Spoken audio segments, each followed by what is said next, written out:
Hello students, welcome to my YouTube channel PG study classes. और आज का हमारा टॉपिक है हमारी रिवीजन लेक्चर सीरीज का इंडियन इकोनॉमी का chapter 5 human capital formation in India.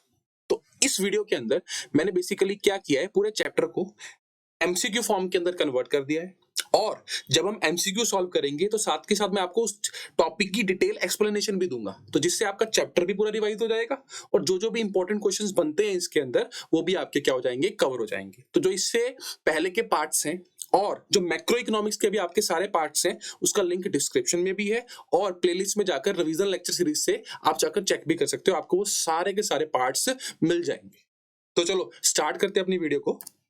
तो सबसे पहला क्वेश्चन हमारे पास क्या है कि which refers to stock of skill, expertise, knowledge, education of a nation at a particular point of time. देखो किसको बोलते हैं कि stock of skill, expertise, knowledge, education of a nation at a particular point of time. देखो इसको बोलते हैं human capital. तो ह्यूमन कैपिटल क्या है?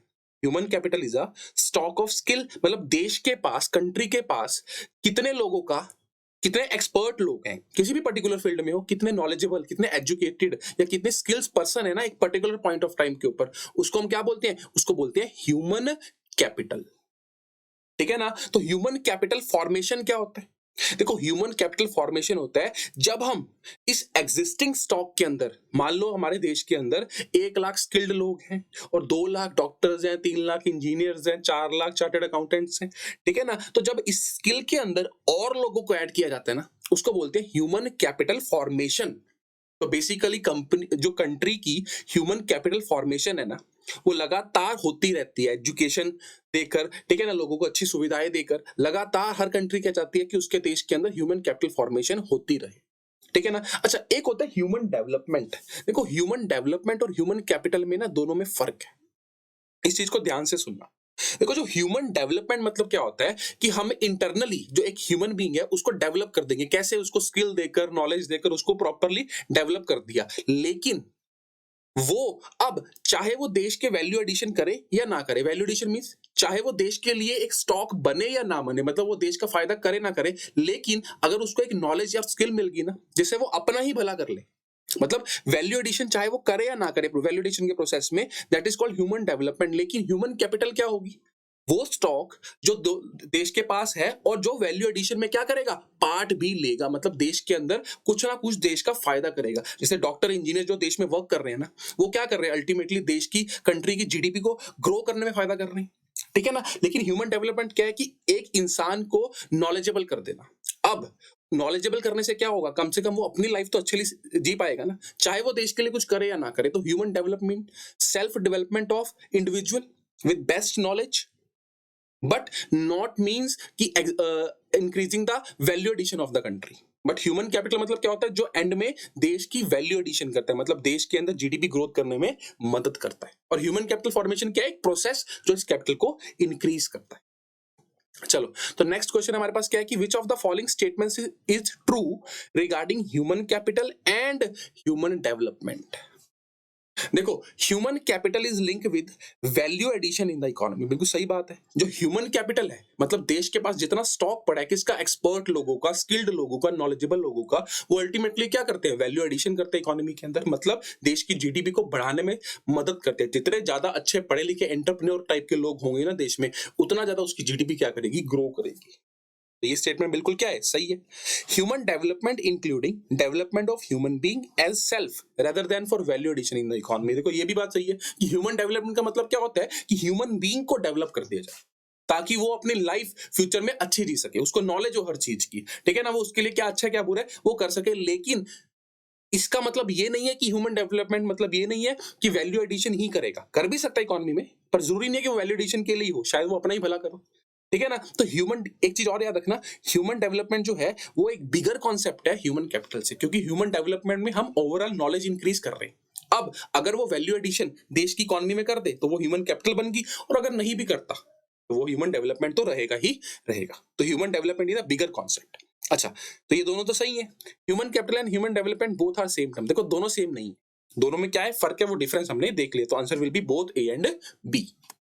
चलो, तो नेक्स्ट है हमारे पास from which of the following basis difference between physical capital and human capital possible, मतलब हम फिजिकल कैपिटल और ह्यूमन कैपिटल के बीच में किस तरीके से डिफरेंस कर सकते हैं, किन बेसिस के ऊपर डिफरेंस कर सकते हैं। देखो सबसे पहले क्या है, टेंजिबिलिटी। यस, तो फिजिकल कैपिटल क्या होता है, जो आपके पास मशीन्स वगैरह पड़ी हैं, that is your physical capital, ठीक है ना, तो हम उसको छू सकते हैं। लेकिन ह्यूमन कैपिटल, स्टॉक, स्किल्स, उनको छूना इट इज नॉट पॉसिबल, ठीक है ना। सेपरेबिलिटी फ्रॉम ऑनर, यस, ये भी एक क्या है बेसिस है जिसमें डिफरेंस करते हैं हम। जैसे जो फिजिकल कैपिटल होती है वो ऑनर से अलग होती है ना, मशीनें अलग है, बिजनेस अलग, मतलब ऑनर पर्टिकुलर पर्सन अलग है। लेकिन ह्यूमन कैपिटल को आप उसके ऑनर से अलग कर सकते हो नहीं, आपकी जो नॉलेज है आपसे अलग कैसे हो जाएगी, ठीक है, तो ये भी पार्ट है। मोबिलिटी, मोबिलिटी मतलब क्या होती है, ट्रांसफरेबिलिटी।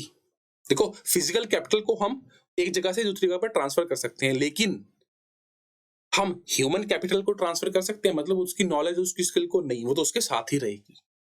तो डेप्रिसिएशन, डेप्रिसिएशन मतलब क्या होता है, एसेट की वैल्यू कम होना। तो फिजिकल कैपिटल के अंदर डेप्रिसिएशन पॉसिबल है, लेकिन ह्यूमन कैपिटल की डेप्रिसिएशन तो पॉसिबल ही नहीं है। हाँ, जब वो बूढ़ा हो जाएगा तब शायद कम हो जाएगी, लेकिन ह्यूमन कैपिटल की डेप्रिसिएशन पॉसिबल नहीं है अगर वो कॉन्टिन्यूसली उसके ऊपर वर्क करता रहे। तो answer will be all of the above. चलो, नेक्स्ट है हमारे पास कि which of the following is an important source of increasing human capital in a country. देखो कैसे हम अपने देश के अंदर हमारा एग्जिस्टिंग स्टॉक, जो लोगों को, नॉलेजेबल लोग हैं, जो स्किल्ड लोग हैं, उनको इंक्रीज कर सकते हैं।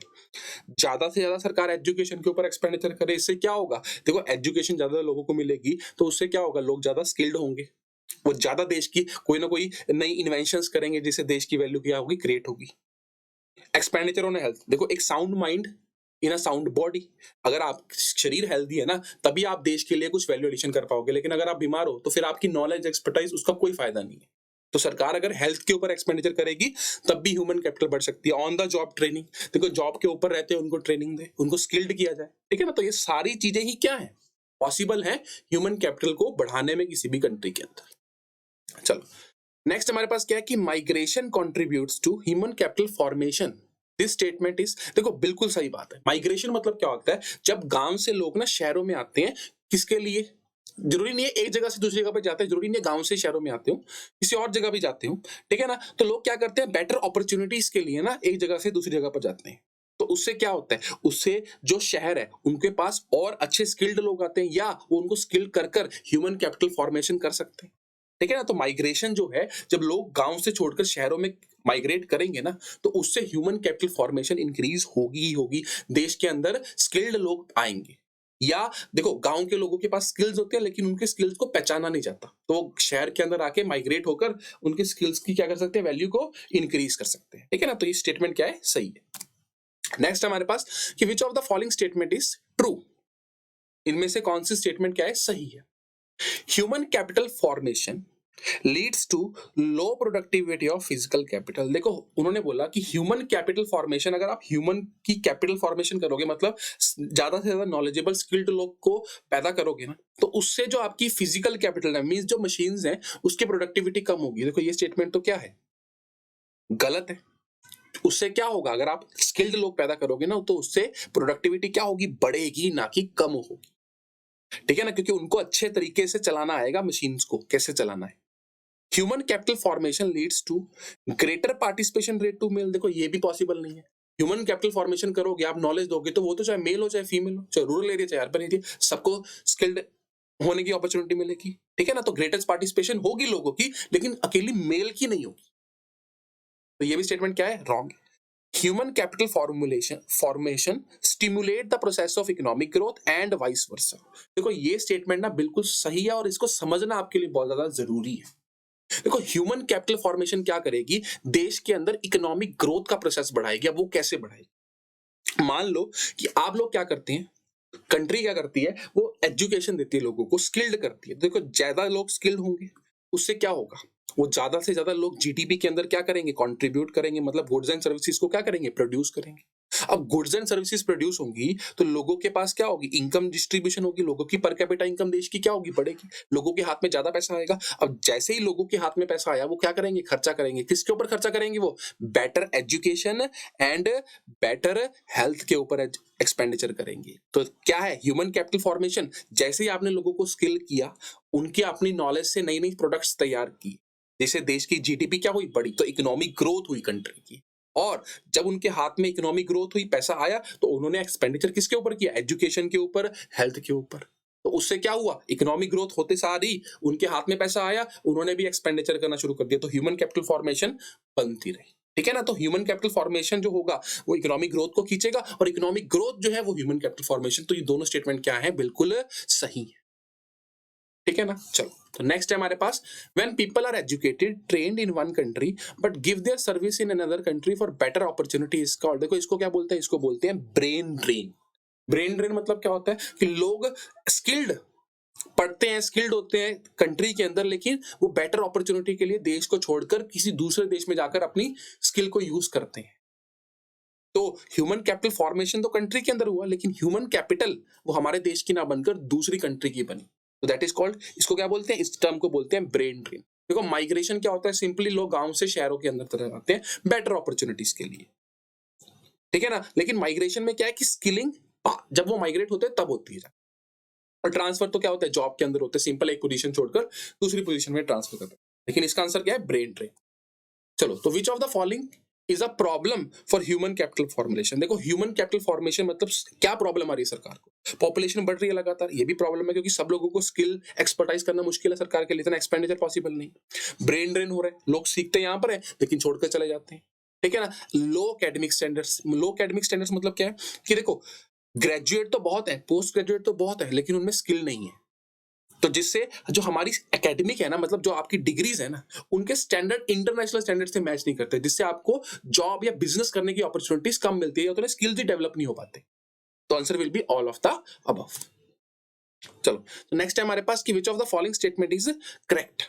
इन India high graduate and post graduate without contribution to GDP. देखो, बिल्कुल सही बात है। इंडिया के अंदर ग्रेजुएट एंड पोस्ट ग्रेजुएट की बहुत ज्यादा संख्या है, लेकिन वो जीडीपी को कोई कंट्रीब्यूट नहीं कर रहे। क्यों? क्योंकि उनके अंदर इतनी ज्यादा स्किल्ड नहीं, उनकी जो एकेडमिक है वो उतने ज्यादा हमारे स्ट्रांग नहीं है। मतलब याद तो सबको है, लेकिन एप्लीकेबल करना वो पॉसिबल नहीं है।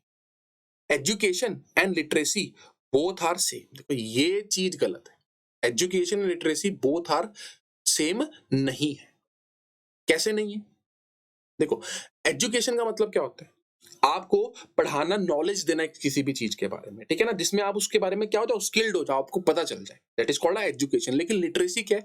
लिटरेट कौन होता है? लिटरेसी मतलब आपको सिर्फ पढ़ना और लिखना आता है। तो जो व्यक्ति रीड करना और राइट करना जानता है ना, चाहे वो अपना नाम ही क्यों ना लिखना जानता हो, उसको हम सिर्फ लिटरेट बोलते हैं, उसको एजुकेट नहीं बोलते। एजुकेट कौन होता है? जिसको उस चीज के बारे में प्रॉपर नॉलेज होती है। तो literate and educate both are not same. तो ये भी क्या है? ये भी स्टेटमेंट गलत है।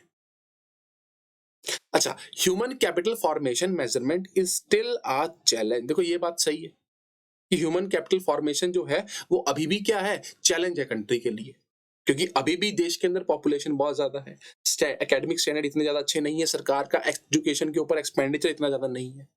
ठीक है ना? तो ये जो स्टेटमेंट है ये क्या है? सही है।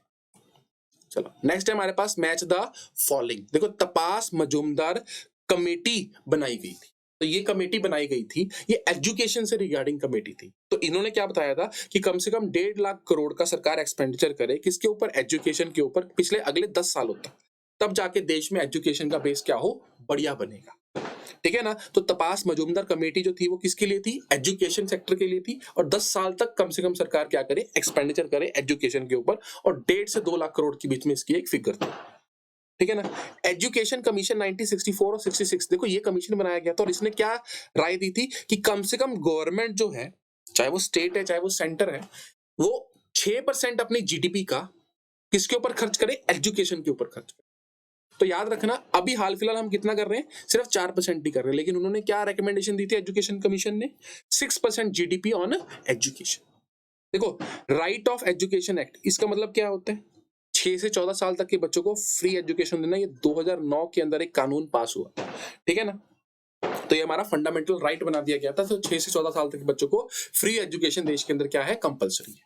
और क्राई क्या है? देखिए, चाइल्ड राइट्स एंड यू, ये एक ना संस्था है जिसका इसका फुल फॉर्म है चाइल्ड राइट एंड यू। इसका मेन काम क्या है? ये बताती है कि कितने बच्चे ड्रॉप आउट्स हुए हैं, कितने ज्यादा बच्चे सेकेंडरी एजुकेशन में गए। तो ये सारा एक सर्वे करके बताती है, और बताती है एकेडमिक स्टैंडर्ड कैसे हैं कैसे नहीं है। ठीक है ना? चलो, तो नेक्स्ट है हमारे पास मैच द फॉलोइंग।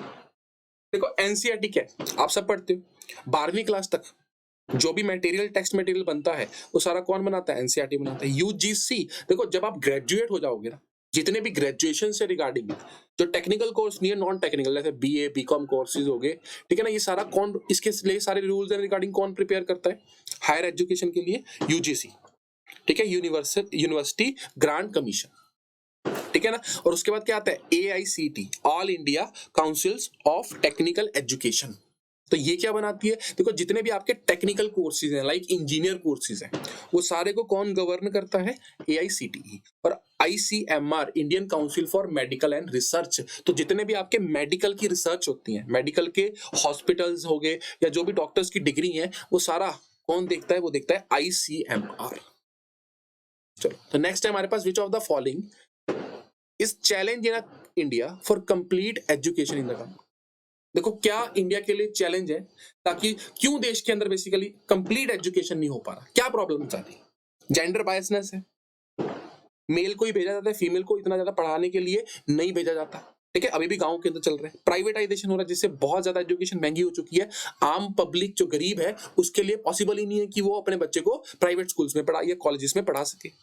सरकार का एक्सपेंडिचर क्या है? कम है। देखो एजुकेशन कमेटी ने रिकमेंडेशन कितने की करी थी? 6% की, लेकिन गवर्नमेंट कितना कर रही है? सिर्फ 4%। इन एडुकेट वोकेशनलाइजेशन, मतलब पढ़ाई लिखाई तो बहुत है, ग्रेजुएशन की डिग्री बहुत है, लेकिन vocationalisation means skilled based courses नहीं है। तो यह सारी प्रॉब्लम है कि देश के अंदर कंप्लीट एजुकेशन नहीं हो पा रही है। तो answer will be all of the above. चलो, तो ये थे हमारे पास इस चैप्टर के मोस्ट इंपॉर्टेंट क्वेश्चंस।